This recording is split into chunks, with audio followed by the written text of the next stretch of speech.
PMA represents the metal forming industry. Currently, we have about 850 member companies, including metal stamping, fabricating, roll forming, metal spinning, slide forming, and tool and die on the manufacturing side. And then we also have suppliers to the industry of materials, equipment, and services used by the metal forming industry every day. Together, the manufacturing members and the associate members make a great partnership to tell the story of our industry, to network with each other, to work together to provide the best possible solutions that people can bring to common problems. That's the strength of PMA. It's companies working together to solve those problems that they all face every day. PMA's mission is to shape the environment of the metal forming industry and lead innovative member companies towards superior competitiveness and profitability. We have 4 major areas that PMA works in to meet that mission. The first is networking, to build business relationships among our member companies to help them grow their business, get more sophisticated, operate more efficiently, at all levels, from the CEO down through the ranks of the company.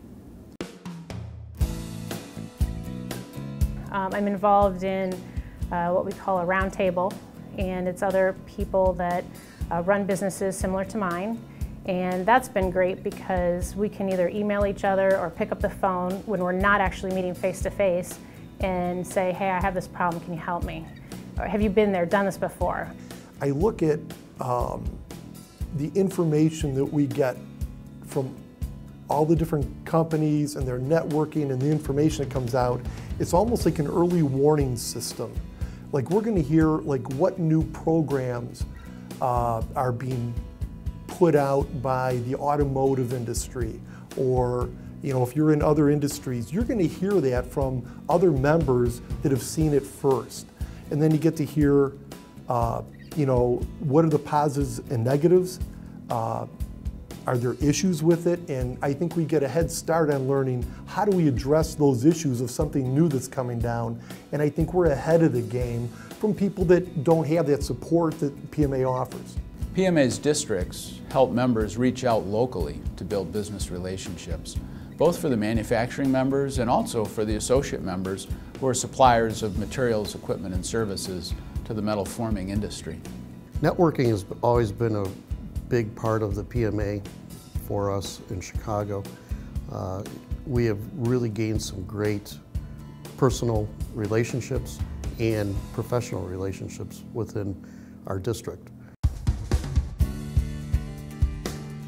One of the 4 core areas of PMA's service to members in the area of information services, our industry statistics programs are at the center of that.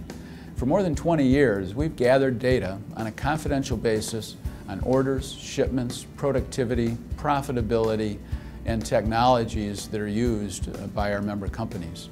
We help develop the skill standards and credentialing systems for the industry through NIMS, the National Institute for Metalworking Skills, that are in wide use today. But the foundation also raised substantial funds to build an endowment to support grants to the industry and to the association to provide training materials for metal forming companies. We all have aging workforce, and a lot of the companies now, we went through some tough times and we're in a growth mode, and hopefully we're going to maintain that. But how do we fill those needs, the personnel, the employment needs as we go forward? And I think that's going to be one of our biggest challenges to bring PMA up to the next level. How do we get the right people trained, and get them utilized in our businesses? That's going to be a key factor in PMA going forward, which really is there to serve our businesses. If you look at the 3 benchmark basic things that the PMA is all about, training and education, networking, and of course advocacy, in each one of those areas the PMA is helping managers develop, people develop in the metal forming industry. Being able to share experiences with other emerging leaders in the industry and in their companies has been very helpful. Historically, one of the core aspects of PMA is our advocacy program.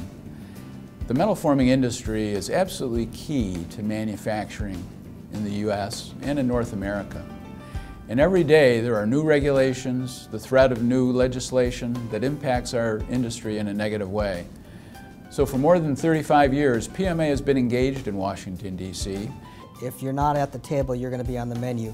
So it's very important for PMA members to be at the table, talking to members of Congress. You know, when PMA members come to Washington, we don't expect them to be tax experts. We don't expect them to be healthcare experts.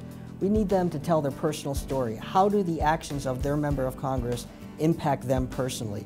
You can take a look at the companies that are involved in this association, and they are the very best of the metal forming companies in this country. PMA is actually part of our culture, I would say. It's always been there. We just know that it's a resource for us. We've constantly, we pride ourselves on being part of PMA. It's on our letterhead, it's on our business cards. This is something that, you know, it's important to us because we've had it as a valuable resource. We've been able to maintain our competitiveness through constantly improving our capability, and largely as a result from networking with seeing what other companies are doing, comparing ourselves to other companies in a healthy, competitive way, taking advantages of the many seminars and training opportunities, and really taking all those experiences and cumulatively helping our company with it. We get several Trans-Matic employees involved with the PMA, not just the president or the CEO, and that just multiplies the benefits of the PMA